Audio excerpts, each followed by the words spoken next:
Evangelho segundo escreveu São João. João capítulo de número 21. Vamos ler a partir do versículo de número 22.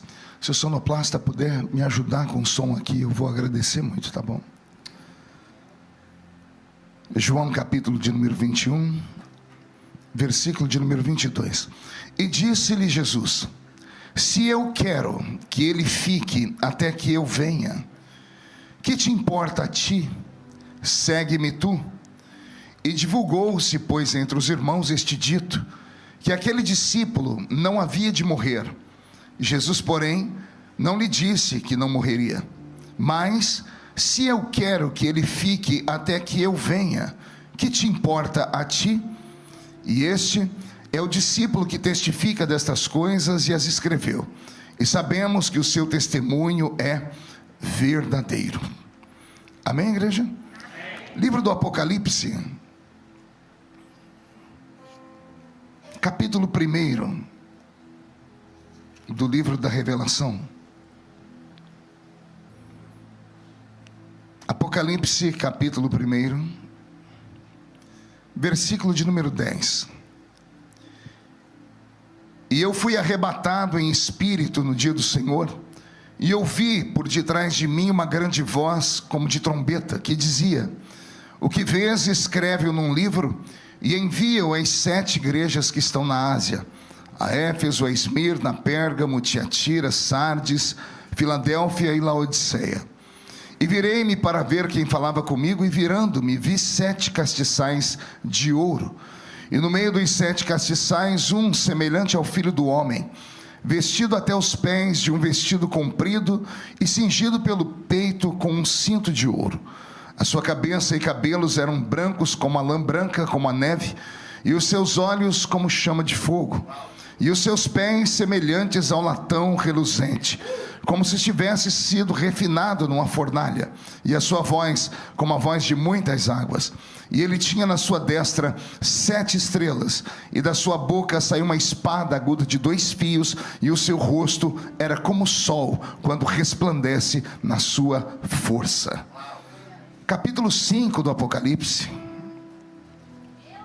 Um passeio pela Bíblia hoje. E vi na destra do que estava sentado sobre o trono um livro, escrito por dentro e por fora, selado com 7 selos. E vi um anjo forte bradando com grande voz: quem é digno de abrir o livro e desatar os seus selos? E ninguém no céu, nem na terra, nem debaixo da terra podia abrir o livro, nem olhar para ele. E eu chorava muito, porque ninguém fora achado digno de abrir o livro, nem de o ler, nem de olhar para ele. E ele me disse, ou melhor, e disse-me um dos anciãos: não chores, eis aqui o leão da tribo de Judá, a raiz de Davi, que venceu para abrir o livro e desatar os seus 7 selos. Os que podem, tomem seu assento aplaudindo a Jesus, porque Ele é bom, porque Ele é maravilhoso. E a sonoplastia, eu só vou pedir misericórdia. Me dê um pouquinho de agudo aqui, por favor. Minha voz não é bonita igual a do pastor Erasmo, né? E nem afinada igual a dos cantores que estão aqui. Então, se eu não tiver auxílio de voz, eu não consigo produzir. Não mudou nada. Isso, agora chegou. Vai ganhar um beijo, né? Ele faz isso porque toda vez que eu venho eu falo que vou dar um beijo. E o pior é que no fim do culto ele cobra o beijo, né? E pelo sorriso ele está carente, né? Todo mundo dando um abraço e um beijo nele depois. Estou muito feliz de ver um grande amigo aqui, o Armando. O Armando veio lá da Geórgia para estar conosco aqui nessa manhã. Fica de pé, Armando. Posso apresentar ele, pastor Erasmo? Deus te abençoe, viu? Ele é um grande homem, né? Em todos os sentidos, né? Inclusive de tamanho. Pastor André, Deus abençoe. Queridos, eu li aqui 3 textos nessa manhã que vão se encontrar na medida que eu estiver pregando, contando a história. Os 3 textos vão se encontrar porque todos eles falam da mesma pessoa. O protagonista da história é um dos apóstolos de Jesus Cristo. Seu nome, João. Qual o nome dele? João. Pergunta ao seu irmão, conhece João? Qual deles? Digo isso porque eu me lembro que quando eu era jovenzinho ainda, no início da minha caminhada, eu acabei um dia arrastando João Batista para a ilha de Patmos. Eu não sabia que tinha 2 João na Bíblia. Para mim o João era o João, e não era, o João era outro João. Olha que confusão. Nós temos na Bíblia o João profeta, que é a voz do que clama no deserto, que termina os seus dias com a sua cabeça arrancada, colocada em uma bandeja de prata. E nós temos o João evangelista, o João filho de Zebedeu, filho do trovão, o irmão de Tiago, um amigo muito querido de Jesus Cristo. E é ele quem vai aqui hoje ser o protagonista das histórias que eu vou contar. O primeiro texto que eu li está distante do último texto que eu li por 60 anos. Não é escrita, porque a escrita foi mais ou menos concluída no mesmo tempo, porque João só vai aprender a ler e escrever com 90 anos de idade. Mas as histórias estão separadas por 60 anos. Imagine você que lá em João capítulo 21, ele tinha só 30 anos de idade. E aqui em Apocalipse, no capítulo 5, ele tem 90 anos de idade.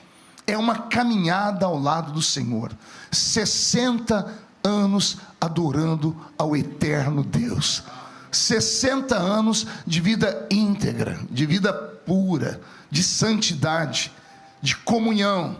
60 anos dando os frutos e deixando para nós um legado extremamente importante. Legado é muito melhor do que herança. Você sabe disso, né? Alguns deixam herança, outros deixam legado.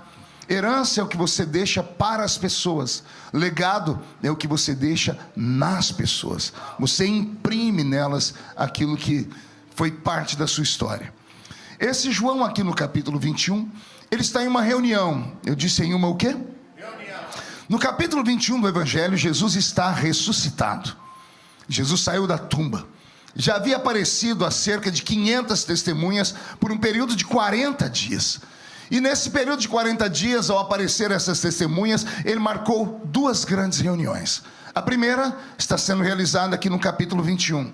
Vai se estender para o capítulo 22. A segunda reunião, vamos atravessar o capítulo 22 e chegar em Atos dos Apóstolos, capítulo 1, que é sequencial. Então, 2 reuniões o Senhor marcou. Ele não apareceu a 500 testemunhas apenas para dizer, estou aqui, tudo bom para vocês. Não, ele apareceu, testificou da sua ressurreição e marcou com eles um encontro final. E foram 2 encontros. Um para os seus apóstolos e outro para todos aqueles que eram seus discípulos e amigos no seu tempo. Amém até aqui? Amém. No capítulo 21, Jesus está então com os seus discípulos, que nós chamamos de apóstolos. Eram 12, agora só tem 11, porque um havia se suicidado, o Iscariotes. E Jesus conversando com esses 11, dando a eles os seus últimos ditames, mostrando para eles qual era o caminho que eles deveriam seguir dali em diante. No meio da conversa, um dos discípulos resolve interromper Jesus e fazer uma pergunta. E cá para nós, uma pergunta meio estranha, porque geralmente quem está diante do Salvador, num momento como aquele, se tivesse uma oportunidade para perguntar, perguntaria sobre si mesmo. Imagine você estando aqui, Jesus dizendo, pergunta o que você quiser, porque eu estou indo embora. Você perguntaria algo sobre si. Mas o discípulo que se levanta é aquele, né, que mais fala na Bíblia Sagrada, é Pedro. Pedro é o que mais erra, é o que mais tenta acertar. Pedro é aquele que troca os pés pelas mãos sempre. E ele vai perguntar para Jesus, eu imagino ele com a mão levantada, igual as crianças fizeram aqui, e Jesus sendo obrigado a falar disso. Pois não, o que você quer, Pedro? E Pedro diz assim, tem uma pergunta, pergunte, Pedro. E ao invés de Pedro perguntar sobre ele, Pedro aponta o dedo para um outro discípulo, e diz assim, e desse aqui, o que vai ser? Olha que enxerido, né? Desde aquela época já tinha gente que se preocupava mais com a vida dos outros do que com a sua mesma, né? Em vez de Pedro perguntar sobre ele, Pedro perguntou, e desse discípulo aqui, o que será? Jesus não gostou muito da pergunta, porque a resposta dele foi incisiva demais. Jesus disse assim a Pedro, que importa a ti que ele viva, até que me veja voltar, até que eu venha. Na tradução da Septuaginta, que é uma das traduções mais antigas, diz assim, que importa a ti que ele viva, até que me veja voltar no meu reino e na minha glória. Jesus dá esta palavra, e isso deve ter desconcertado todos ali. Tanto que o próprio escritor do texto vai dizer assim: e comentou-se entre todos da reunião que aquele discípulo não morreria. E aí o próprio escritor, que é o discípulo, diz assim: mas não foi isso que o Criador disse, não foi isso que Jesus disse. Jesus disse: que importa que ele viva, até que me veja voltar. E aí o discípulo termina dizendo: e quem escreve essas coisas testificou todas elas. Ou seja, João está falando de si mesmo, porque havia entre aqueles discípulos um que era diferente. Havia um entre eles que conquistou um espaço especial no coração de Jesus. E esse discípulo recebeu uma nomenclatura. A Bíblia diz que ele é o discípulo a quem Jesus não ouvia? Ama ou amava. Porque quem está contando em terceira pessoa. Aquele era o discípulo a quem Jesus amava. A pergunta que fica é: quer dizer então que Jesus não amava os outros? Porque ele está dizendo: esse é o discípulo que Jesus amava. Se Jesus amava esse, e os outros? Ele não amava? Amava. É que a tradução do texto ela foi forçada. Não deveria estar escrito aqui o discípulo que Jesus amava, mas o discípulo com quem Jesus tinha intimidade. A palavra amava aqui, ela aponta para intimidade. Jesus amava a todos, mas de todos os que amava, havia um com quem ele se afeiçoava mais. E a esse, a quem Jesus mais se afeiçoava, foi dado um presente, não sem antes despertar ao redor de todos os outros uma pontinha de ciúmes. Porque Pedro pergunta, porque é ciumento. Pedro está falando: e desse aqui o que vai ser? Ou seja, o Senhor preparou algo mais especial para ele do que para mim, do que para os outros? E Jesus disse: sim, o que importa a você? Porque ele é diferente. Ele foi onde ninguém foi. E quem vai onde ninguém vai, vê o que ninguém vê. E recebe o que ninguém recebe. Eu vi aqui o hino que o Roberto cantou, faz em mim algo novo. E eu me lembrei de uma frase de Albert Einstein, que disse assim: é louco aquele que fazendo a mesma coisa todos os dias, espera um resultado diferente. Albert Einstein está dizendo: se você quer algo diferente, faça algo diferente. Porque você faz a mesma coisa todos os dias, não se move, não se faz, espera que as coisas caiam do céu, não vai acontecer. É como o culto. Como é que o culto melhora? Quando tomamos uma atitude. Principalmente aqueles que vieram do Brasil, de igreja muito barulhenta, quando chegam aqui e dizem: nossa, aqui é uma friagem, o povo é tudo quieto demais, não tem fogo. Não é que não tem fogo, é que você não faz nada. Porque se você acender a sua chama aí, a chama ela incendeia. Basta um querer, basta um reagir, basta um animar. O que não pode haver é você simplesmente esperar acontecer algo novo, fazendo coisas antigas. Então esse discípulo chamado João conseguiu tocar Jesus de uma maneira diferente. E aí eu apelo para a Bíblia, pastor Erasmo. A Bíblia diz que Deus não faz acepção de pessoas. Sim ou não? Se ele não faz acepção de pessoas, por que Jesus o fez? Se Deus não faz acepção, por que sobre João Jesus fez? Segregou ele, separou ele. E aí vamos entender. Deus não faz acepção para salvar. Para salvar, ele salva todos: o grande, o pequeno, o gordo, o magro, o feio, o bonito, o branco, o asiático, o negro. Porque a salvação é para todos. Deus amou o mundo, não foi um grupo. Então a salvação é para todos. Deus não faz acepção para salvar, porque a salvação é a única coisa que vem de graça do céu. De graça para nós, porque custou um preço mais alto do que ouro e prata, que foi o sangue de Jesus. Então a salvação é gratuita. No reino, anote, a única coisa de graça que você vai receber é a salvação. O que passar da salvação custa um preço, e custa um preço caríssimo. A unção custa um preço, a intimidade custa um preço, os dons custam um preço, glória custa um preço. Então nós temos que ter a disponibilidade de pagar o preço por isso.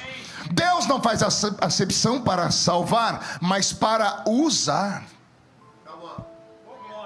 para destacar, para erguer, para levantar e enviar alguém. Aí não é de qualquer jeito. Imagina, nós estamos todos no mesmo culto, sim ou não? Sim. Ouvimos os mesmos louvores, sim ou não? Estamos ouvindo a mesma pregação, sim ou não? Por que uns dão glória a Deus e outros ficam dormindo? Se a palavra é a mesma. Por que um salta e o outro fica quieto? Ah, pastor, é temperamento. Não, não é temperamento, é sensibilidade. E a questão da sensibilidade, ela tem que ser atinada. Você tem que ativar ela dentro de você. E como é que eu ativo, Senhor? Você tem que meditar. Não basta trazer o corpo pesado, se jogar aí nessa cadeira, cruzar os braços, botar essa desgraça desse chiclete na boca e ficar olhando o pregador como se ele fosse o gênio da lâmpada. Isso não acontece nada. É preciso entrar aqui dentro e se postar em atitude de adorar. Eu disse isso em janeiro, quando vim entrar na igreja, qualquer um entra. Quero ver entrar no culto. Eita, um entendeu, vou falar de novo. Entrar na igreja, qualquer um entra. Até cachorro entra. Fizeram até uma piadinha no Brasil. Por que o cachorro entrou na igreja? Porque a porta estava aberta. Então entrar na igreja não é mérito para ninguém. Eu digo isso porque aqui não tem, porque aqui é todo mundo santo. Mas lá onde eu pastoreio, tem uns crentes, quando termina o culto, diz: o senhor está muito bravo, o senhor tem que dar graças a Deus que eu pelo menos vim aqui, a sua igreja está cheia, olha dos outros. Eu falo: não, senhor, eu não quero quantidade, eu quero qualidade. Não basta entrar aqui dentro um amontoado de pessoas que não sabem o que estão fazendo, nem o que vieram fazer. Aqui não é como o seu trabalho, que você vai picar cartão para mostrar a cara para as pessoas. Não, aqui é um lugar de você se encher da graça. E para se encher, você tem que desejar, tem que pedir, tem que se entregar. Ah, meu Deus. Olha aí, Jesus tinha 12. Os 12 eram importantes, sim ou não? Eles são chamados de apóstolos, sim ou não? E a nossa fé é uma fé apostólica, ou não? Eles são importantes para a igreja? O apóstolo Paulo, escrevendo a carta aos Gálatas, disse: esses são os pilares da igreja, os pilares da fé cristã. Então devemos respeito aos apóstolos, sim ou não?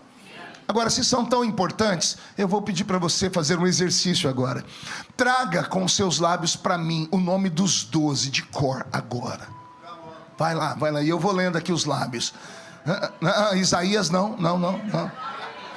Malaquias também não. Eu fiz isso de propósito. Olha como a mente da gente trava. Se eu conseguir aqui uns 2 ou 3 capazes de contar de cor, 4 é muito. E é natural isso. Se são tão importantes, por que a gente não lembra? A gente lembra o nome do Monte Horebe. A gente lembra lá na Bíblia de coisas do Velho Testamento que quando alguém fala, ativa a sua memória na hora. E por que nós não conseguimos lembrar do nome dos 12? Pergunte para mim, por que não, pastor? Só lembramos aquilo que nos toca. Só lembramos aquilo que faz diferença. Só lembramos aquilo que nos chama a atenção.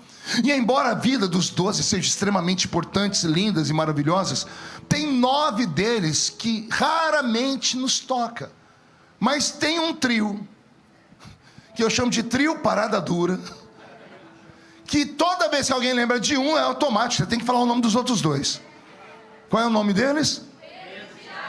Olha aí, por que desses você lembra? Pergunta para o seu irmão, por que você lembra deles? Pergunte para mim, por que eu lembro, pastor? Porque são os 3 que mais fizeram coisa errada.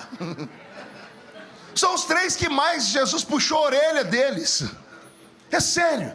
E é por isso que a gente se lembra deles. A gente não lembra dos outros 9 porque eles eram muito perfeitinhos. E perfeito já nasceu pronto. Agora esses 3 estavam em construção. E como estavam em construção, Jesus tinha que toda hora puxar a orelha deles. Olha, Pedro anda em cima das águas e afunda. E todo mundo até hoje fala: homem de pouca fé. Quantos pregadores já vi espancar Pedro? Você pulou nas águas, então dá um jeito de andar, não afunde, né? Aí eu fico imaginando, se Pedro, que andou, era um homem de pouca fé, e quem ficou lá no barco? Quanta fé tinha eles? Né? A gente olha de Pedro a Pedro arrancando a orelha do soldado, escondeu uma espada 3 anos debaixo da roupa dele. Ninguém sabia que aquela espada estava ali. Ele dizia que confiava em Deus na oração, mas quando precisou sacou a espada. E alguém vai dizer: não, pastor, ele tomou a espada do soldado. Você está maluco? Quem toma a espada de um soldado pretoriano ou de um soldado da guarda do sacerdote? Ninguém. Então, Pedro é esse discípulo. Pedro é aquele que só faz coisa errada. Eu me lembro que no seminário, olha, eu estava começando a aprender a Bíblia, o povo já falava de Pedro. Um dia levantou Abraão, que era o menino que estudava com a gente, ele falou: professor, eu descobri qual foi o motivo que Pedro negou Jesus 3 vezes naquela noite. E o professor falou: Abraão, sério? Sério? Qual foi o motivo? Ele falou: eu li aqui, Jesus curou a sogra dele. Aí Pedro ficou com raiva, e ele esperou a hora certa para dar o bote. Olha que conversa fiada. Desde criança eu aprendia sobre Pedro. Pedro é esse discípulo jocoso. É o discípulo que quando Jesus vai lavar os pés dele, ele esconde os pés. O momento mais sagrado da Bíblia. Imagina Deus encarnado ajoelhar na presença de uma criatura suja, vai tocar a parte mais suja desse ser humano. Não há nada mais humilde do que isso. Ele vai tocar o pé do Pedro, e Pedro esconde os pés. Jesus: para, o que você está fazendo? Meu pé o senhor não toca, não. E Jesus disse: se eu não lavar os seus pés, você não tem parte comigo. E Pedro diz: então, desculpa. Ele estica os pés. Quando Jesus vai lavar os pés, Pedro estica os braços. O que você quer, Pedro? Já que é para lavar, não lava só os pés. Lava os pés, os braços. Me lava por inteiro, porque não é só os meus pés que são sujos. É por isso que nós lembramos de Pedro. E Tiago e João é aquela dupla dinâmica, né? Tem duas histórias com eles na Bíblia que não é fácil. Os dois saíram para evangelizar e voltaram. Enquanto os outros davam testemunho: nós oramos e o diabo saiu, nós oramos e o Senhor curou. Jesus perguntou: e vocês dois? Deu certo não. Por quê? Nós chegamos lá, o povo mandou nós embora. A gente pode fazer um pedido para o Senhor? Pode. É muito simples. O Senhor deixa a gente orar para cair fogo e destruir aquela cidade inteira? Trate bem o evangelista. Ouviram? Quando chegar um evangelista na igreja, compre o material dele, dê uma oferta para ele, chame ele para levar num restaurante. Trate bem, porque quando ele não é tratado bem, ele sai: Senhor, queima aquele lugar, destrói, faz igual Sodoma e Gomorra. Tá escrito. Jesus olhou para eles: vocês estão doidos? Mas Jesus gostou da atitude deles. Agora, essa outra história é mais engraçada ainda. Jesus foi para uma casa, fizeram um banquete, colocaram ele na cabeceira da mesa, colocaram tudo que havia do bom e do melhor. A dona da casa, quando viu que Jesus se empolgou com a comida, chegou no ouvido dele e disse: posso fazer um pedido ao senhor? Sim. Quando o senhor entrar no seu reino, o senhor pode colocar um filho meu à sua esquerda e o outro à sua direita? Era a mãe de Tiago e de João. Foram os meninos que fizeram isso com ela. Mãe, serve Jesus e faz um pedido, vamos corromper ele. A gente ganha ele pelo estômago. A senhora vai dar comida, a senhora faz esse pedido. E Jesus olhou para ela e disse assim: olha, o pedido é interessante, mas à esquerda só ficam os bodes, né? E à direita as ovelhas. Então um dos seus filhos vai ter que ser bode. É melhor deixar os dois no lugar deles. Mas Jesus gostou disso. O atrevimento deles. Pedro, Tiago e João tinham uma característica que os outros não tinham. Pergunte qual? Só falam se todo mundo perguntar. Eles eram atrevidos. Deus ama gente atrevida, porque todo atrevido é doido. Todo atrevido é maluco, faltam uns parafusos na cabeça dele. Todo doido vê o que ninguém vê. Todo doido ouve o que ninguém ouve. E todo doido sente o que ninguém sente. Por isso que na vida só quem é doido se dá bem. Os tímidos quase não conseguem caminhar. Os fleumáticos não conseguem caminhar. Mas se você pegar uma pessoa expansiva, colérico, ainda mais se for colérico sanguíneo, sai da frente, ele te atropela, porque ele tem gana nos olhos. Deus ama quem tem gana nos olhos. Deus ama quem tem atitude. Deus tem dificuldade em lidar com pessoas tímidas, com pessoas fleumáticas. Deus tem dificuldade em lidar com pessoas covardes. Porque o covarde, ele é capaz de amarrar a mão de Deus, porque ele não acredita em si mesmo. Mas quando Deus encontra alguém que acredita em si mesmo, ele pega na mão da criatura e salta muralhas com eles. Deus tem dificuldade em lidar com o covarde. Com o fraco não. Deus ajuda o fraco, mas não consegue ajudar o covarde. Deus não procura em você força, Ele procura em você atitude. Se você acha que eu estou falando demais, chegando no céu, pergunte para Davi se ele tinha força para encarar Golias. E ele vai dizer: não tinha força, mas tinha vontade. Pegue esta chave para você, vire ela na sua mente. Deus ama quem tem vontade. Pode ver que a primeira coisa que acontece com uma pessoa em depressão profunda é perder as vontades. O diabo destrói a mente da pessoa e ela perde a vontade de caminhar, de tomar banho, de se vestir. O diabo mata o ser humano quando ele perde os sonhos, quando ele perde o foco. Então não perca o foco, não perca os sonhos. Afinal de contas, você já viajou milhares de quilômetros para entrar numa terra diferente. E você entrou na terra, e não importa se entrou pela fechadura ou pela porta, se entrou pela frente, pelo trás. Não importa se quem te trouxe foi o Espírito Santo, se foi um coiote. Não interessa, o que interessa é que você entrou aqui. Agora que entrou aqui, não fique nesse lugar de cabeça baixa. E por favor, não chegue diante do seu patrão ou das pessoas desse lugar com essa cara que você está me encarando aqui. Essa cara feia, parecendo que foi batizado num pote de vinagre. Pessoas que têm atitude não têm esse tipo de cara. Ele tem um olhar profundo, ele tem um semblante de paz. Por quê? Porque a boca fala daquilo que o coração está cheio. E quando você fala, o seu rosto se aformoseia. Alguém acredita nessas loucuras aqui? Então vamos movimentar esse lugar. Levanta a mão direita para o céu comigo. Chacoalhe a mão. Coloque no ombro de quem está do seu lado. Agarre a criatura para mim, por favor. Tem gente que nem para me obedecer presta. Raça. Agarrou a criatura. Chacoalhe ela até ela ficar irritada. Não, acorda essa pessoa. Chacoalhe ela. Diga: Deus te trouxe aqui para isso. Sacode com vontade. Diga: para isso. Deus te trouxe aqui para te dar um sacode nessa manhã, para sacudir os seus sonhos, para sacudir a sua família, para sacudir o seu trabalho, o seu business. Deus quer sacudir você. Aleluia!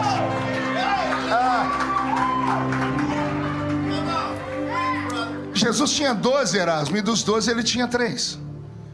E esses 3 se tornaram tão amigos dele que somente esses 3 puderam estar ao lado de Jesus em algumas situações.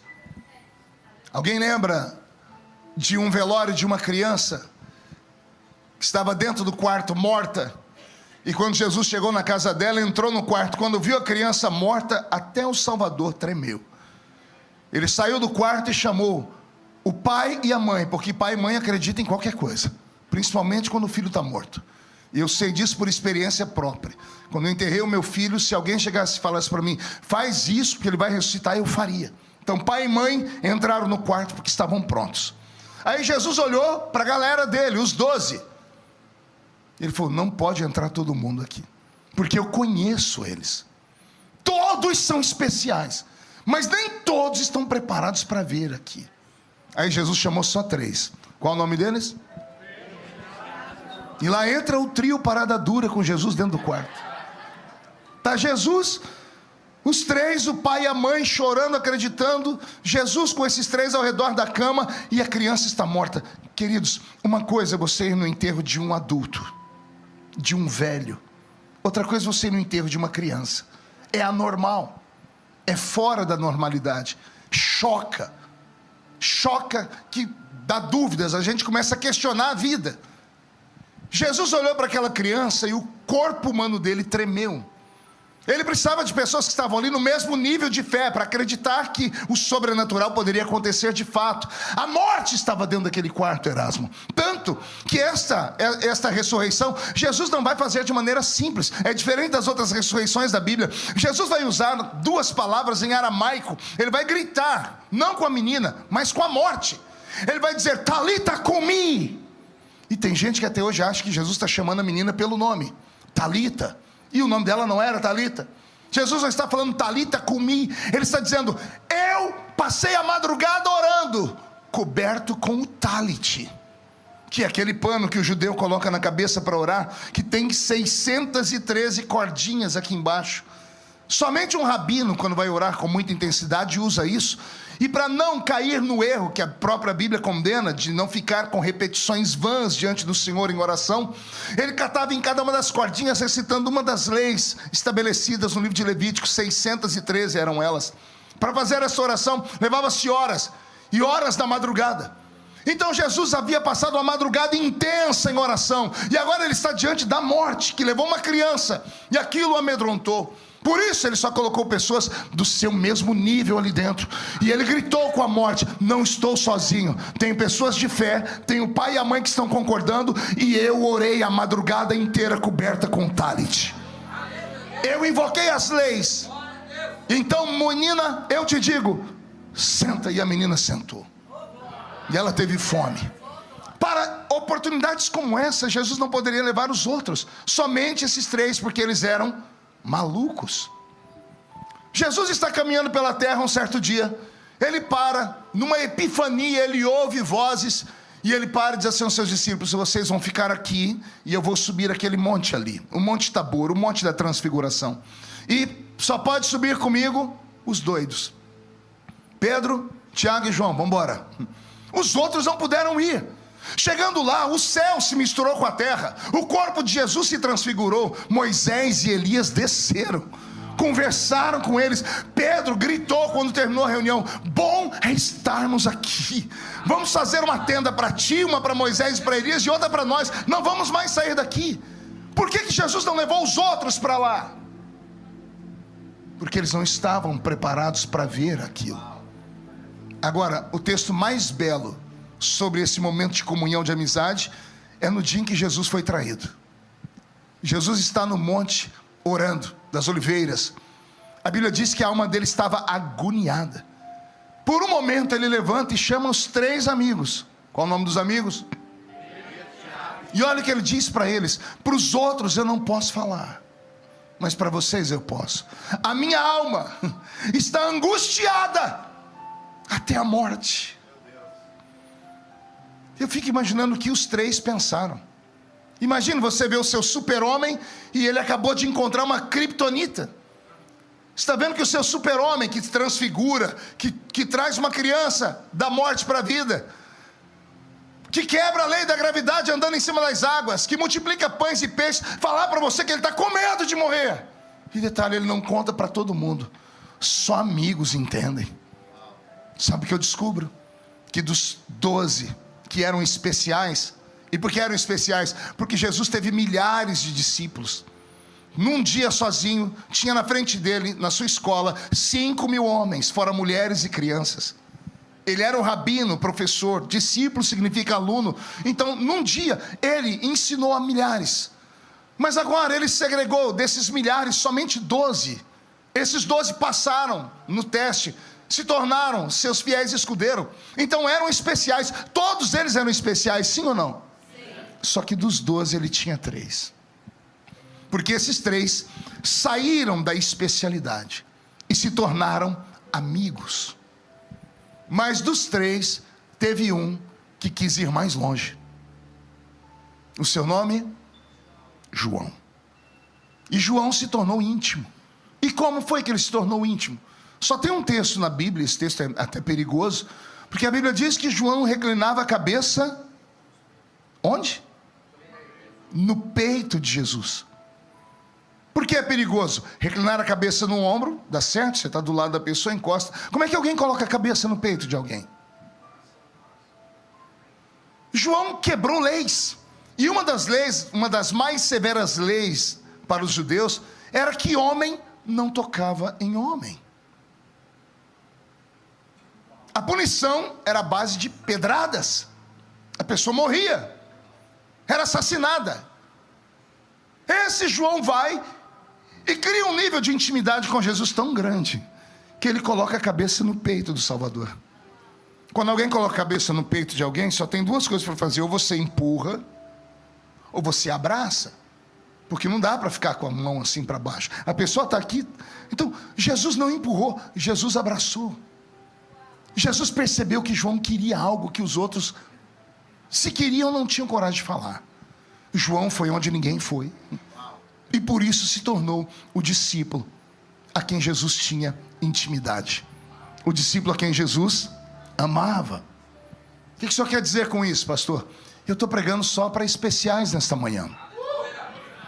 A notícia saiu, isso aqui podia estar lotado de gente, mas só vieram os especiais. Aqui na Flórida parece que somente aqui perto da região de Orlando para cá são 300.000 brasileiros. Mas Jesus só tem esses especiais aqui.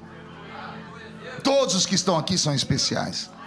Pode ficar feliz, se a trombeta tocar agora, você vai. Se não for, dá um grito que eu te dou a minha carteirinha para você ir no meu lugar. Porque você acordou de manhã para vir me ouvir. Isso é sinal que você é especial.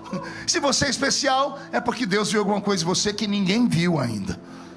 Só que a proposta desta manhã é que você pode ir além da especialidade. Você pode se tornar amigo. Ou você pode se tornar íntimo do Criador. Pastor, mas existe isso mesmo? Existe. Quer ver? Vou provar agora.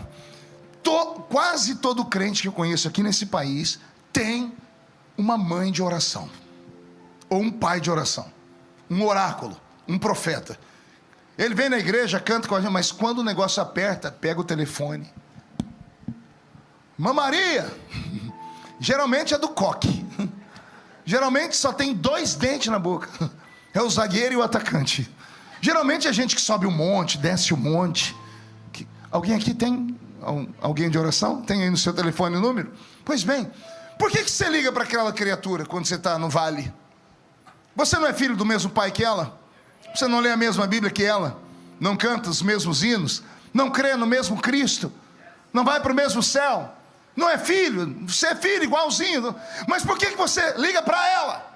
Ou para ele? Porque nós sabemos que existem pessoas que parece que têm um caminho mais curto para o coração de Deus.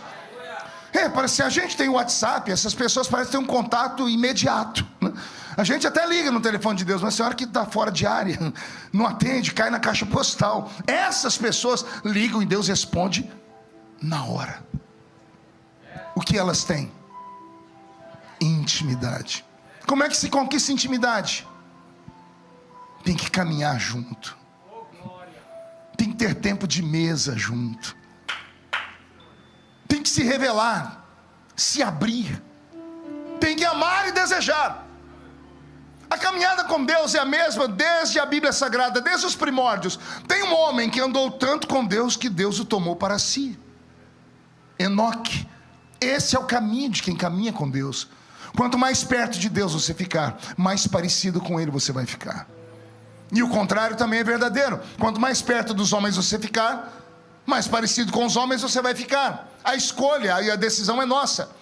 Eu conheço brasileiros que estão aqui há 500 anos e não falam inglês ainda. Porque optaram em ficar perto dos brasileiros. Você fica perto de alguém, você fica parecido com ele. Vai só falar português. Mas se a pessoa se dedicar e ficar mais perto de americanos, é automático, vai ficar parecido com americanos. Vai começar a pegar a cultura deles, está entendendo? É isso que Deus quer de você nessa noite, ou nesta manhã.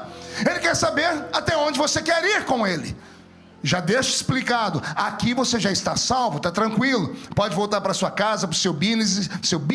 Vir aqui de domingo, traz a sua oferta, seu dízimo, cantar, amém, você vai para o céu. A pergunta é, você está satisfeito com isso? Principalmente quem é curioso, né? Quem lê livros, quem lê a Bíblia, quem ouve pregações, fala assim, como é que tem alguém usado daquele jeito? Como é que tem alguém que cura? Como é que tem alguém que canta e o céu desce? Olha como é interessante, nós estamos na igreja, vemos pessoas sempre cantar. Tem pessoas que cantam, várias pessoas cantam a mesma música, só que um canta e a gente fica assim, uau, que voz, que técnica, que afinação. Aí vem outro e canta a mesma música, não tem técnica, não tem afinação, mas a gente pula, arrepia o corpo, a gente chora, a gente sente, a gente fala, como pode? É a mesma música. E aí tem gente que diz assim, não, o que faz a pessoa pular é o ritmo do forró que o Erasmo cantava, agora ele tá worship agora, né? Mas quando ele era do manto, do divisa, né? Aí alguém fala assim, não, o fogo cai porque é sanfona, é pandeiro, é forró. Não tem nada a ver com o estilo, tem a ver com o vaso. Não é o estilo da música que faz a pessoa ir ao céu, voltar, gritar ou pular, é quem está interpretando. Porque o adorador tem intimidade com o Criador. Consegue entender isso? Deus quer que você tenha um nível de intimidade maior com Ele aqui nessa manhã. E isso é sim possível. Que importa que Ele viva até que me veja voltar.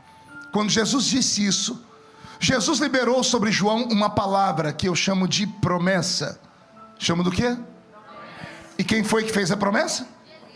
Pedro, Tiago, Felipe, Bartolomeu, André? Não. Arcanjo Miguel? Gabriel, querubins, serafins? Não, também. Quem foi que fez? O Criador. Ele não volta atrás do que fala. Ele não é homem para mentir. Não é filho do homem para se arrepender das coisas que ele fala.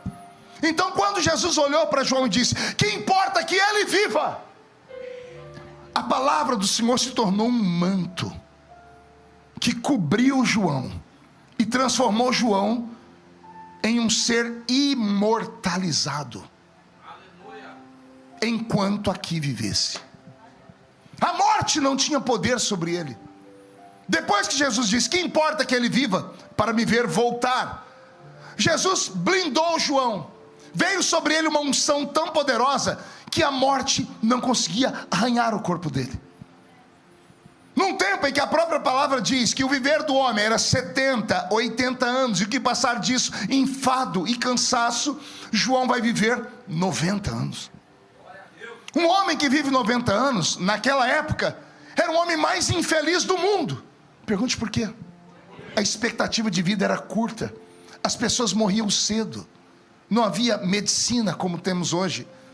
As pessoas morriam com 30, 40, 50 anos. Maria é desposada por José quando ela tinha 13 anos de idade. Uma mulher com 25 anos de idade era avó. As pessoas tinham uma vida curta. Numa época em que as pessoas tinham que assistir, porque é o ciclo da vida. Você vê os seus amigos indo embora, seus parentes, você vai embora também. Mas tem que ter alguém para cuidar de você. Não sobrou ninguém para cuidar de João. Nem pai, nem mãe, nem irmãos, nem tios, nem primos, nem amigos. Todos da época dele morreram, todos.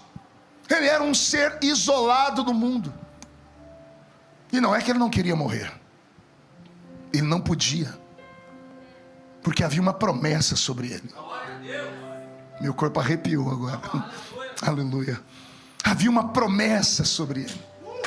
E quem fez a promessa não foi homens. Foi o Salvador. Essa é a segunda chave dessa manhã. Eu estou pregando para homens e mulheres especiais que podem ser amigos íntimos, e também para homens e mulheres que têm uma promessa. Uma promessa violenta, uma promessa gigante. E quem tem uma promessa de Deus nesse nível não pode ficar triste, não pode desanimar. Você está proibido de entrar em depressão profunda, porque você está marcado. Aquele que fez a promessa vai cumprir ela, mais cedo ou mais tarde. Tudo vai depender de você. Vai depender da sua atitude, vai depender da forma como que você olha o seu futuro, se você crê ou não crê. Porque a promessa, ela precisa inspirar a sua fé. E o que é a fé? É você ver aquilo que não existe como se já existisse. Como assim, pastor? É você olhar para o seu pé, que você não tem um sapato bonito, e falar: eu vou estar usando um Louis Vuitton, daqui a pouco eu já vejo o Louis Vuitton no meu pé. Isso é a fé, você enxergar. Por quê? Porque é uma promessa sobre a sua vida. Quem tem promessa de Deus sobre a sua vida está imortalizado até a promessa se cumprir. Anote: se você tem uma promessa de Deus sobre a sua vida, não tem Covid, não tem câncer, não tem AIDS, não tem acidente, não tem imigração, não tem dor que possa arrancar você da normalidade, fazer você se suicidar. Nada. A morte está proibida de tocar você, porque Deus não é homem para mentir. E aí Jesus no Novo Testamento, ele endureceu a lei, né? Ele gritou assim: sobre o que eu falo, anote aí, passa o céu, passa a terra, mas o que eu falei não passa jamais. Será que você sente ele aqui para agradecer? É uma promessa de Deus sobre a sua vida, e ela vai acontecer. Pastor, se vai acontecer, por que não aconteceu ainda? Porque toda promessa passa pelo teste do tempo. E toda promessa depende da perspectiva, da visão divina e não da sua. Porque vem o profeta e fala: vou te levantar, vou te usar. A gente sonha com uma planície. A gente sonha aqui do lado algodões, doce, tudo colorido, né? A gente pulando, flutuando e chegando lá na faixa de chegada com anjos para tocar a trombeta. Quando Deus faz uma promessa, a gente acredita mesmo que vai chegar, mas a gente sonha num nível de paz. E não há paz quando Deus faz promessa, porque Deus não faz promessa para covarde. Ele faz promessa para guerreiros. E guerreiro é forjado para a batalha. O caminho que Deus falou da promessa pode até estar tranquilo. Aí vai Deus e cava um buraco. Aí a terra que ele tira e fez o buraco aqui, ele faz uma montanha ali na frente. Aí ele faz você ir para cima e para baixo como em uma gangorra. Aí ele começa a usar todo mundo que está ao seu lado para te atormentar, para te apurrinhar, para arrancar de você a sua fé. E é nessa hora que você tem que mostrar se você acredita ou se você não acredita. Porque aquele que acredita, ele dá um jeito e vai chegar lá. Posso te dar um conselho? Não deixe ninguém se meter entre você e a promessa que Deus te fez. Não deixe palavras negativas, não deixe circunstâncias. Por que não, pastor? Porque quando Deus te prometeu, Ele sabia tudo que você ia passar, ou não? Sabia ou não? Então Ele sabia que você ia cair, você ia tombar, ia perder o casamento, ia perder tudo. E mesmo assim Ele fez a promessa. Se Ele fez a promessa é porque Ele sabia que mesmo passando por tudo isso, você ia alcançar ela lá na frente. Mas você para ouvir os outros. Não, você não vai mais, acabou tudo, uma vírgula. Acaba o que o homem dá, o que Deus dá não acaba. Toda promessa que vem da horizontal se perde na horizontal, porque o homem fala em pé e não sustenta sentado. Mas quando a promessa vem da vertical, repito, passa o céu, passa a terra, mas as promessas não passam jamais. Pastor, me fale mais sobre essa blindagem. Falam. A unção, pastor Erasmo, ela blinda o que tem a promessa contra a morte, mas não blinda da angústia, não blinda da dor, não blinda do medo. Ananias, Misael e Azarias, Sadraque, Mesaque e Abednego estão indo para frente da fornalha. Vocês acham mesmo que eles tinham aquela coragem vital de se jogar no fogo e morrer queimado? Vocês não acham que quando estava chegando perto daquela fornalha, não veio medo sobre eles, dizendo assim: ainda dá tempo, se gritar, o rei tira você da fornalha? Você acha que eles não esperavam um anjo catar eles pela mão e levar eles para o céu na hora? Deus não os livrou da angústia, Deus não os livrou da dor, porque a dor e a angústia são processos que Deus usa em uma grande faculdade chamada vida. A vida é uma aventura, viver é uma eterna agonia.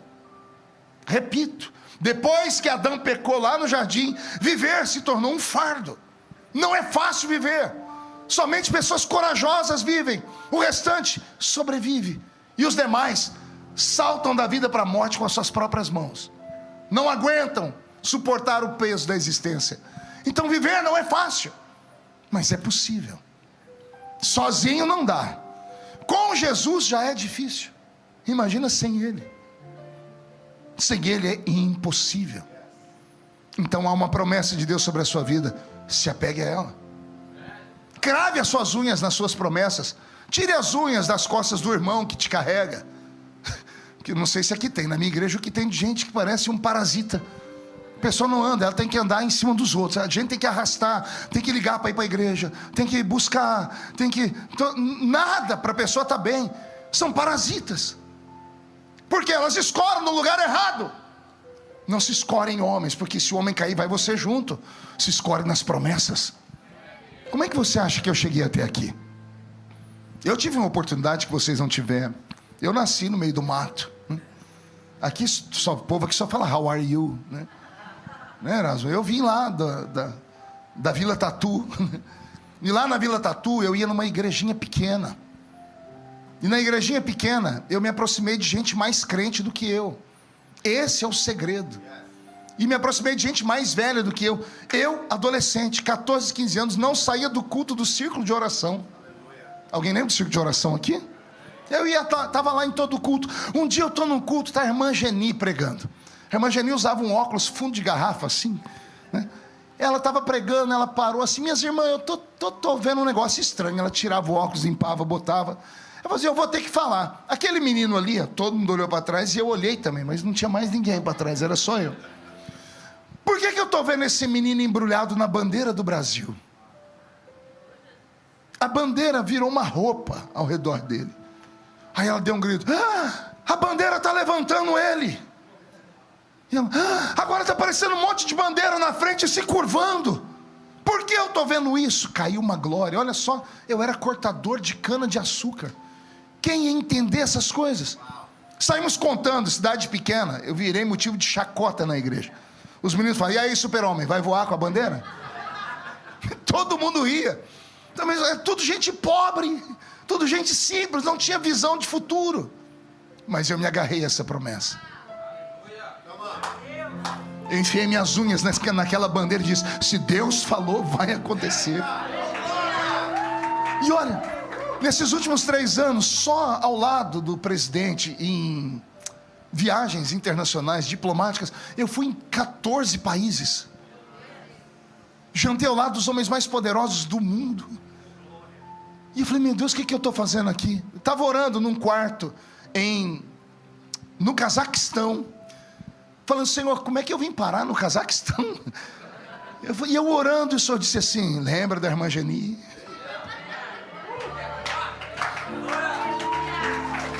Eu me emociono, porque naquela época parecia loucura, mas Deus vê o que nós não vemos. Eu estou sentindo Deus nessa palavra. Pega ela, se revista desse manto, Ele vai te fortalecer aqui nessa terra. Não olhe as circunstâncias, não olhe para a esquerda, não olhe para a direita, não olhe para o momento, olhe para frente. Se o Senhor falou que vai plantar asas em você, Ele vai plantar asas em você. Se Ele diz que vai, Ele vai fazer, porque Ele não mente. Ele não mente. Promessas feitas por Deus não se dissolvem. Me converti. Perdoa o horário, pastor, estou sentindo Jesus aqui. Vou falar agora. Quando eu me converti, eu orei pedindo a Deus uma família, porque eu me converti com 13 anos. A gente morava em 12 pessoas dentro de 2 cômodos, e eu não tinha pai. No meu registro, o nome do pai é um tracinho. Um dia eu fui abrir uma conta no banco, o infeliz do homem do banco debochou de mim. Ele falou: qual é o nome do seu pai? Eu disse: Tracinho. Ele falou: é Tracinho do quê? Ele achou que o nome do meu pai era Tracinho mesmo. Ele perguntou qual era o sobrenome dele, vontade de torcer o pescoço dele. Eu disse: não, eu não tenho pai. Filho de mãe solteira. Hoje é normal, gravidez independente, hoje é cult. 50 anos atrás, vergonha. Então eu sei o que é vir lá debaixo do debaixo. E meu sonho sempre foi querer ter um pai presente. Então quando eu me converti, eu orei: Senhor, eu li: crê no Senhor Jesus, será salvo tu e tua casa. Eu falei: eu quero meu pai, quero ver todo mundo da minha casa salvo. Orei, recebi a promessa num culto: vou salvar a sua família. E o tempo passou, me tornei pregador, preguei em quase 100 países do mundo. Só no Brasil, 4.000 municípios me ouviram pregar pessoalmente. E tem fitas minhas gravadas no YouTube, mensagens. Se você digitar, você vai ver eu começar a mensagem assim: irmãos, eu estou aqui, mas eu peço oração, porque enquanto eu prego aqui, a minha mãe está no forró. Quantas vezes eu vim aqui e falei: irmãos, ore pela minha mãe, para Jesus salvar ela. Minha mãe ia para as quebradas, e eu pregando, filho único. Ganhei milhares de pessoas ao redor do mundo, e a minha família não era crente. E não tem 2 anos que eu batizei a minha mãe. É mole. E eu nem sabia, eu estava viajando, cheguei um dia de viagem, a pastora que cuida da nossa igreja falou: pastor, preciso dar uma notícia para o senhor. Eu falei: qual? Temos uma candidata ao batismo. Eu falei: quem é? Lúcia Maria Feliciano. O senhor conhece quem? A minha mãe? Sim, é sua mãe, mas o que deu na minha mãe? Eu falei: nós estamos indo evangelizar ela, fazendo culto dentro de casa. Ela entregou a vida para Jesus, pegou as imagens, escondeu, queimou, agora é só Jesus. E eu batizei a minha mãe. Crê no Senhor Jesus, será salvo tu e tua casa.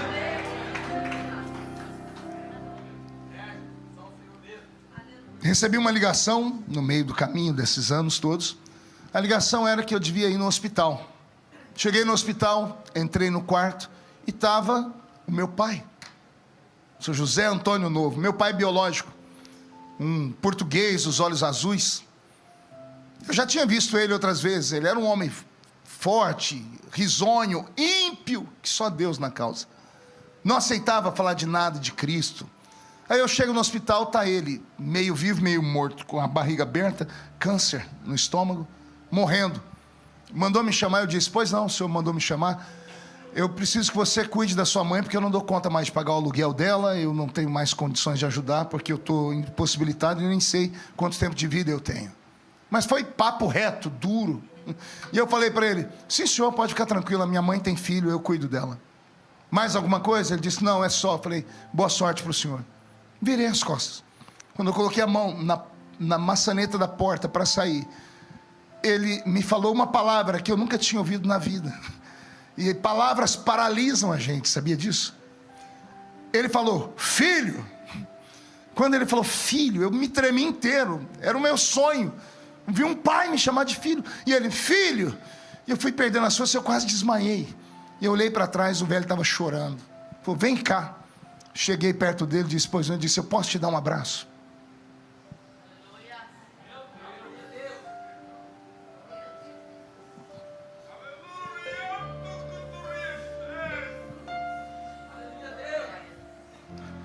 Foi o único abraço que eu recebi do meu pai. O único. Se eu pudesse voltar no tempo, Erasmo, eu ia congelar aquele momento. Desculpa, irmãos.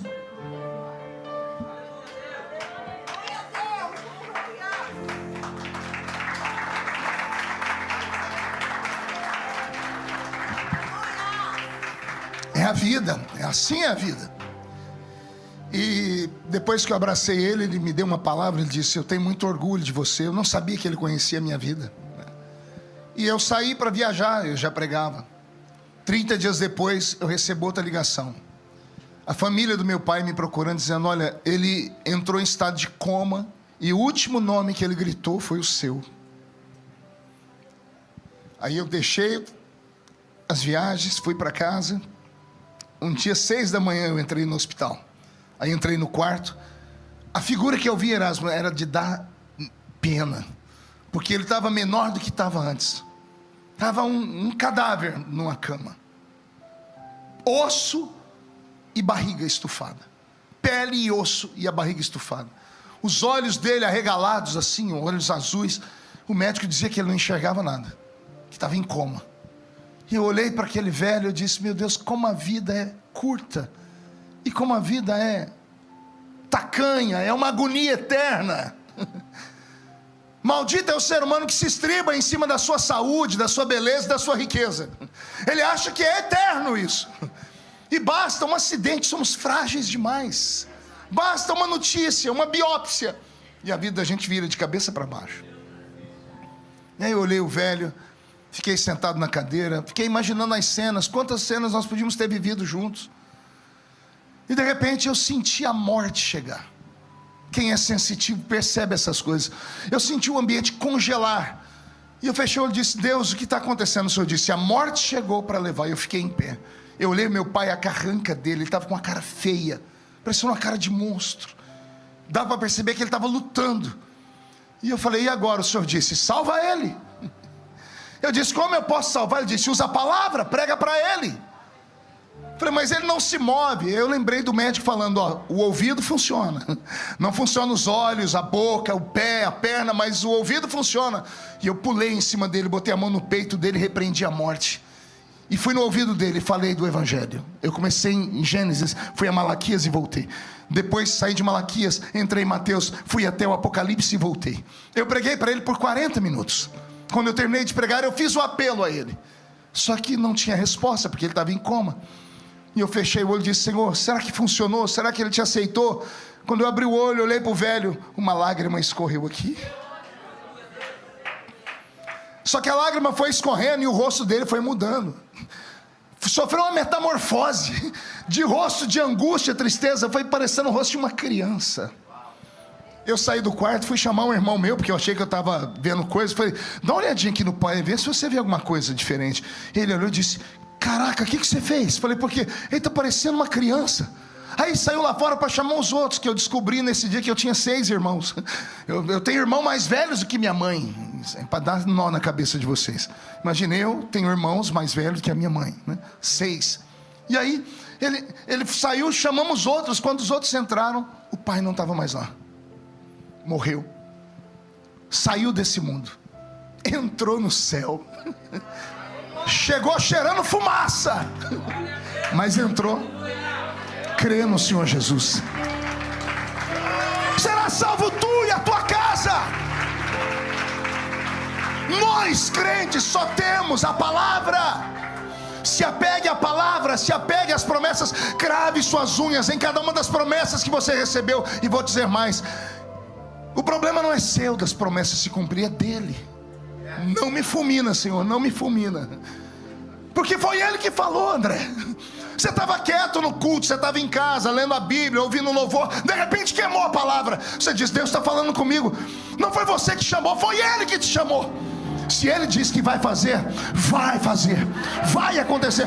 E agora a parte mais linda: quando Ele traz um profeta para falar disso, é porque está chegando a hora. Está chegando a hora. Pegue a palavra, põe dentro da sua alma, se apegue a ela. Ah, meu Deus.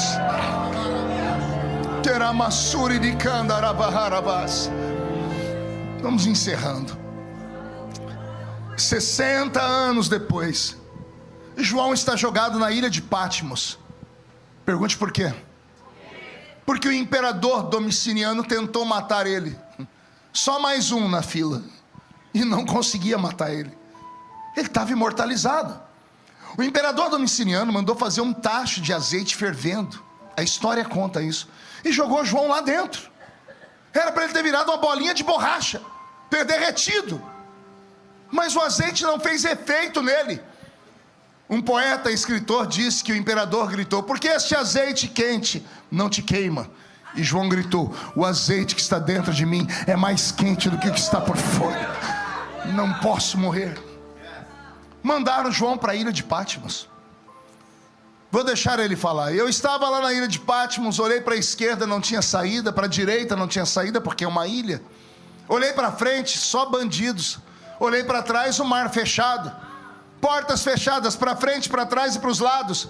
Aí João vai ensinar a gente que para o crente, quando todas as portas se fecham aqui embaixo, uma porta se abre lá em cima.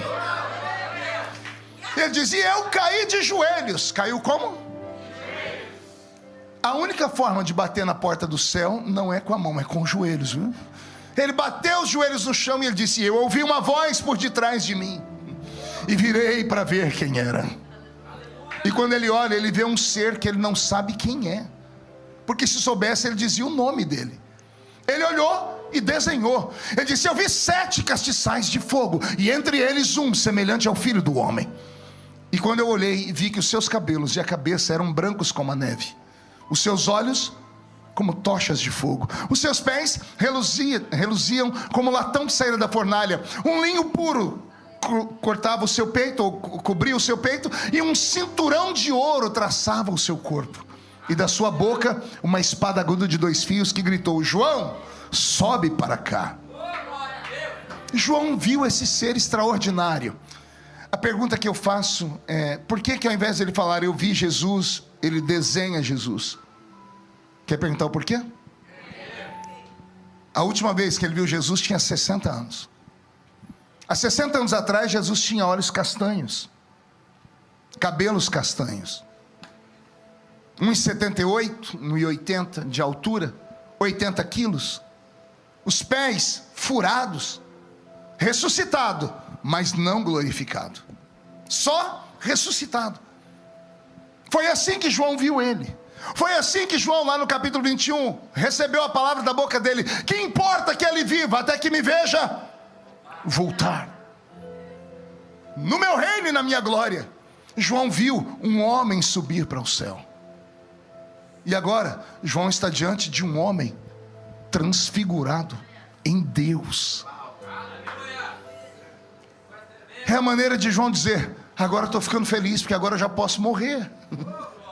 Porque ele cumpriu a palavra dele. Levou 60 anos, mas ele cumpriu a palavra dele. E eu vi ele voltar. E quando João vê ele voltar, ele se entrega, ele diz: ele está transfigurado, ele está glorificado. A morte já pode me levar. Coitado de João, a história estava só começando. Aí o Senhor diz para ele: eu vou te mostrar coisas que eram, que são e as que hão de acontecer. E tudo que eu mostrar para você, escreve num livro. Fazer o quê? Mas ele não sabia ler nem escrever. Como é que o Senhor sabe disso? Atos dos Apóstolos, capítulo 4. Quando ouviam Pedro e João pregar, as pessoas diziam: esses homens são iletrados, sem cultura. Como falam com esta eloquência? Com citações de versículos da Bíblia. Como é que Pedro tinha trocentos versículos decorados na cabeça? Revelação do Espírito Santo. Eram homens sem cultura. Aí Jesus diz: você vai ter que escrever.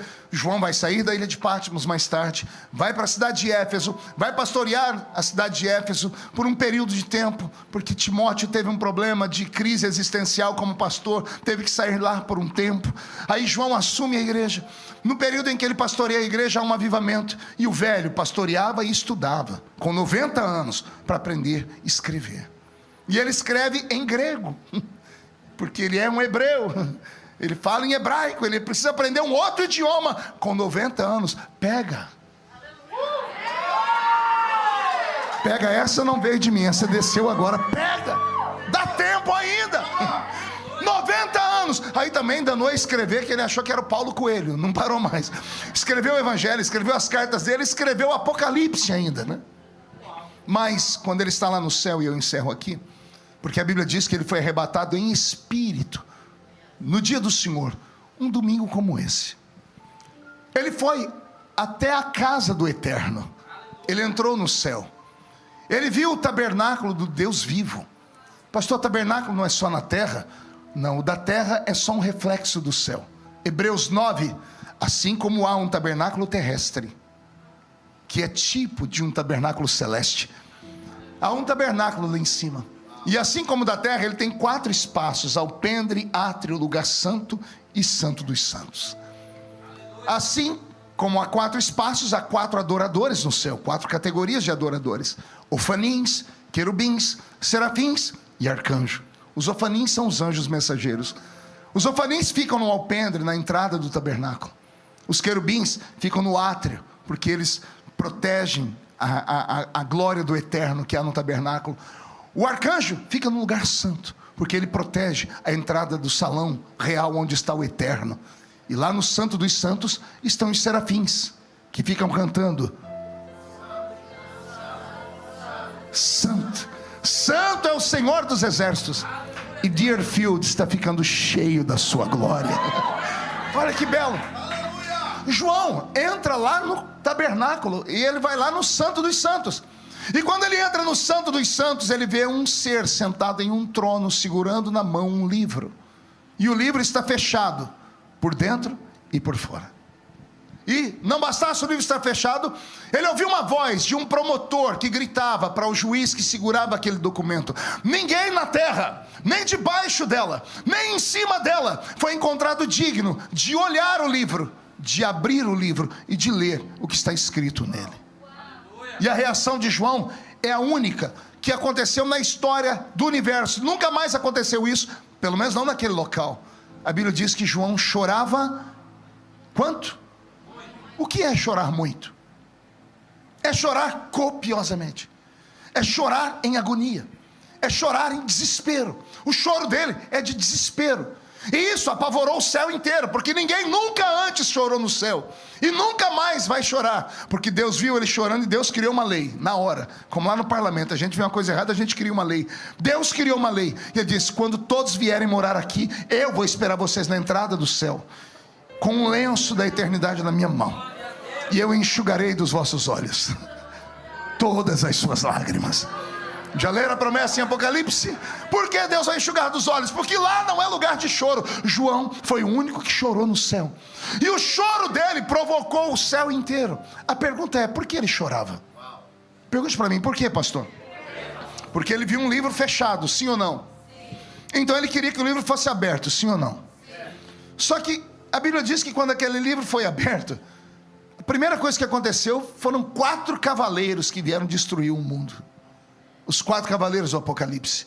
Depois, o derramamento das 7 taças, o toque das 7 trombetas, e depois as pestes, e depois 1/3 da terra é consumido, e depois terremotos, maremotos, tsunamis, E o mundo, como conhecemos, é devastado. A pergunta que eu faço é: se o livro é tão ruim, não é melhor ele ficar fechado? Sim ou não? Claro que é. Mas então por que ele chorava? Porque o Apocalipse é um livro mais estranho da Bíblia. Para cada texto dele existe 10, 15 explicações, interpretações, porque ele não é um livro só do futuro. Lembra de Jesus dizendo a João: eu vou te mostrar as coisas que eram, as que são e as que hão. Então, passado, presente e futuro. Para cada texto da Bíblia, do Apocalipse, existem várias interpretações. O livro do capítulo 5 não é só um livro de coisas ruins. Ele também é o livro mais lindo escrito no universo. Oh, glória! É o livro mais poderoso escrito pela mão do próprio Deus. Em teologia alta, chamamos o livro de livro da redenção da humanidade. Nome bonito, né? Pomposo, mas a gente que é da roça não entende. O livro tem um apelido. Pergunte qual? Livro da vida. Ah, viu como se abriram? Redenção da humanidade a gente não entende, mas livro da vida a gente entende. Ah, pergunta que não quer calar: o que está escrito no livro da vida? O seu nome? De mais alguém? O meu está lá. O nome da sua família toda está lá. Então o livro da vida, ele contém o nosso nome. Só que não é só o nosso nome, porque o livro da vida, ele é um testamento. Um testamento é um documento que tem fé pública. Ele só pode ser construído por um advogado. Ele só tem validade se for lido na presença de escrivães dentro de um cartório. E só tem validade quem atestou assinar. A pessoa tem um bem ou vários bens, não quer confusão na família, então em vida chama um advogado e diz: coloca aí, a minha casa fica para minha esposa, o carro para o meu filho, e assim sucessivamente. Isso é lido diante de um cartório. Lá no cartório ele é lido, e os escrivães leem 2 vezes, para não haver erro. Tem que ter testemunhas. No final a pessoa atesta com a sua assinatura. O testamento é lacrado, é colocado em um cofre, e ele só vai ter validade quando a pessoa que tem o bem, que está ali dentro como herança, morrer. Amém até aqui? Amém. Encerrando, o livro da vida é um testamento. E João entendeu que era um testamento. Ele leu o que estava escrito lá. Ele viu o nome dele na frente, o prêmio: vida eterna. Na frente do seu nome está escrito vida eterna. No meu também. Pastor, se está escrito vida eterna, por que João chorava? Porque entrou um promotor, um advogado do Estado, para defender o Estado. Entrou gritando: ninguém pode abrir o testamento. E ele começa a dizer quem não pode abrir. Ele diz: ninguém na terra, vivos; ninguém debaixo da terra, mortos; e ninguém acima da terra, os que vão nascer ainda. Ninguém pode abrir o livro, nem os que vão nascer, nem os que já nasceram e morreram, e nem os que estão vivos. Por quê? Porque todos pecaram e destituídos estão da glória de Deus. O salário do pecado é a morte, mas o dom gratuito de Deus é a vida eterna. A alma que pecar essa morrerá. Está determinado. O homem não pode dar o que o homem não tem. Ninguém pode abrir o livro. Não vai haver salvação. É isso que João está ouvindo lá dentro. E por isso ele chora. Porque se o livro não for aberto, não tem culto domingo de manhã aqui. Não tem louvores, não tem palavra, não tem unção, não tem fé, não tem esperança. Então ele diz: se o livro não está aberto, não há o que fazer. E ele chora. E quando ele está chorando muito, a porta do Santo dos Santos se abre de novo. E vem um ancião, um outro anjo, um outro advogado, e chega e diz: João, não chores, João. Eu imagino João falando: como não chorar? Você já mora aqui, eu nunca vou poder morar aqui. O livro está fechado. Ele diz: João, encontramos alguém que pode abrir o livro. E João pergunta: quem é ele? E o homem diz: olha quem está entrando ali. Cabelos brancos como a neve, pés reluzentes como latão que saíra da fornalha, olhos como tocha de fogo, corpo coberto com linho branco, cinturão de ouro traçado no peito. E o anjo diz: eis aí o leão da tribo de Judá, que venceu para abrir o livro e desatar os seus 7 selos. E eu termino dizendo: que importa que ele viva até que me veja voltar. Transforma esta palavra para você. Fique de pé. Que importa que você viva até que todos vejam Deus cumprir na sua vida tudo que Ele prometeu. Você está blindado, você está protegido, você está debaixo de uma promessa. Sua família está debaixo de uma promessa. Seus sonhos estão debaixo de uma promessa. E eu encerro fazendo um convite de altar, um único convite dessa manhã. Não sei se alguém vai ter coragem de vir, mas eu tenho coragem de fazer o pedido. Feche os olhos. Será que tem alguém aqui nessa manhã